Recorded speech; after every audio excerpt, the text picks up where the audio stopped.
नोएडामध्ये राहणारा एक कपल मनीष आणि प्रज्ञा सिंग यांचं लव्ह मॅरेज फेब्रुवारी महिन्यात होतं. 2 मे 2026ला दिल्लीवरून केदारनाथला फिरण्यासाठी हे दोघं जातात. 5 मेला केदारनाथहून परतत असताना देहरादूनवरून दिल्लीसाठी हे दोघं ट्रेन पकडतात. हरिद्वार स्टेशनपर्यंत दोघांचं छान बोलणं देखील सुरू असतं, पण मध्येच मनीषचा डोळा लागतो आणि त्याची पत्नी त्याच्या शेजारी त्याला दिसत नाही. मनीष प्रज्ञाला फोन करतो, तिचा फोन बंद येतो. वॉशरूम, बोगी, अख्खी ट्रेन मनीष शोधतो, पण प्रज्ञाचा कुठेच पत्ता नसतो. अखेर 6 दिवसानंतर या घटनेचं धक्कादायक सत्य समोर येतं. प्रज्ञासोबत नेमकं काय घडतं, ती गायब कशी होते, 6 दिवसानंतर समोर आलेली धक्कादायक स्टोरी नेमकी काय, सगळं जाणून घेऊ. नमस्कार, मी पूजा, तुम्ही पाहताय लोकमत. प्रज्ञा सिंग 5 मेला पती मनीष सोबत देहरादून कोटा नंदादेवी एक्सप्रेसनं ते दोघं प्रवास करत असतात. दोघं नवविवाहित कपल होते, त्यामुळं फिरण्यासाठी केदारनाथला गेले होते. दोघांमध्ये छान बोलणं सुरू असतं. ट्रेन पकडतात, त्यामध्ये प्रवास करतात. त्यानंतर मनीषचा डोळा लागतो. आता त्याला जेव्हा जाग येते तेव्हा गाडी मुझफ्फरनगरला पोहोचलेली असते. तेव्हा प्रज्ञा तिच्या जागेवर नसते. संपूर्ण ट्रेन त्याचबरोबर स्टेशन शोधून सुद्धा ती मनीषला सापडत नाही. मनीष त्यानंतर गोंधळून जातो. प्रज्ञाला तो फोन करतो, पण तिचा फोन सुद्धा बंद लागतो. मनीषच्या मनात त्यानंतर चित्रविचित्र विचार यायला लागतात. प्रज्ञासोबत काहीतरी भयानक घडलं नसावं असे विचार यावे लागतात. त्यानंतर दिल्लीमध्ये तो उतरतो. सगळ्यात आधी रेल्वे पोलिसांना संपर्क करतो.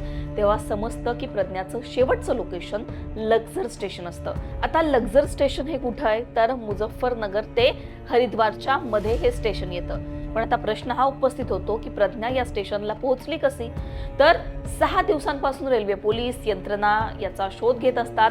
तपासादरम्यान पोलिसांना मोठ्या अडचणींचा सामना देखील करावा लागतो, कारण रुरकी असेल, त्याचबरोबर मुझफ्फरनगर असेल यांसारख्या महत्वाच्या स्टेशनवर सीसीटीव्ही कॅमेरे त्यांना सापडत नाही, तिथे ते नसतात असा आरोप मनीष करतो.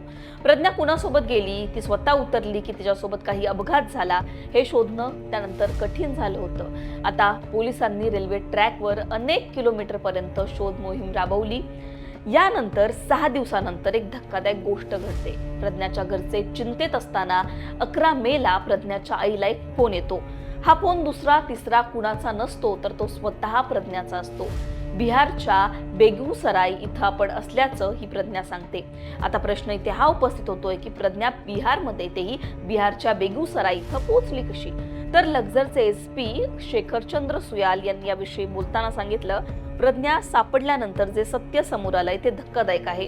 सुरुवातीला या प्रकरणामध्ये अपहरण किंवा अपघाताची शक्यता वर्तवण्यात येत होती, पण त्यानंतर प्रज्ञानं स्वतः सांगितलं की प्रवासादरम्यान तिचा पती मनीष सोबत तिचं एका कारणावरून जोरदार भांडण झालं. हा वाद इतका विकोपाला गेला की रागाच्या भरात प्रज्ञानं मनीषला धडा शिकवण्याचा निर्णय घेतला. जेव्हा मनीषचा डोळा लागला, तो झोपी गेला, तेव्हा प्रज्ञा गुपचूप ट्रेनमधून खाली उतरली. पोलीस चौकशीमध्ये स्वतः प्रज्ञाने सांगितलं की ती स्टेशनवर उभ्या असलेल्या दुसऱ्या एका ट्रेनमध्ये तिकीट नसताना सुद्धा चढली. ही ट्रेन तिला बिहारला घेऊन जाईल याची स्वतः तिला सुद्धा कल्पना नव्हती. जेव्हा ती बिहारच्या बेगूसरायला गेली तेव्हा ती तिथे तिच्या मावशीच्या घरी राहायला गेली. आता त्यानंतर प्रज्ञानं तिच्या आईला फोन केला आणि आपण सुरक्षित असल्याची माहिती दिली. त्यानंतर पोलीस तिच्या लोकेशनवर गेले आणि सुरक्षितरित्या प्रज्ञाला तिच्या कुटुंबापर्यंत पोहोचवलं. सध्या प्रज्ञा तिच्या गाझियाबाद मधील घरी सुरक्षित आहे.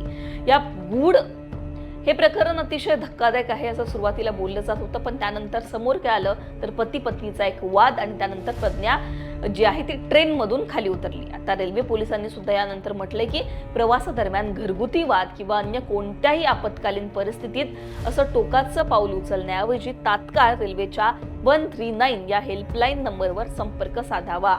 एकूणच पती पत्नीच्या घरगुती भांडणावरून हा सगळा एक वाद झाला आणि त्यानंतर प्रज्ञा जी आहे ती ट्रेनमधून खाली उतरली, पण ती सुरक्षित आहे. पण जरी हा वाद पती पत्नीचा होता, अशा प्रकारे तिकीट नसताना फोन स्विच ऑफ करून ती खाली उतरली, काही वेगळी घटना घडली असते किंवा काही भयंकर घटना घडली असते, तर याला जबाबदार कुणाला ठरवलं असतं, हा सुद्धा यानंतर एक प्रश्न आहे. त्यामुळे एकूणच किरकोळ असा हा वाद होता, पण त्यानंतर प्रज्ञानं जे पाऊल उचललं ते खरंच टोकाचं होतं. तब्बल 6 दिवस ते गायब होती आणि त्यानंतर अखेर या सगळ्या प्रकरणाचा तपास लागला. तुम्हाला या सगळ्या घटनेवर काय वाटतं, तुमची याबद्दलची मतं कमेंटमध्ये सांगा. लोकमतला सबस्क्राईब केलं नसेल तर सबस्क्राईब करायला विसरू नका.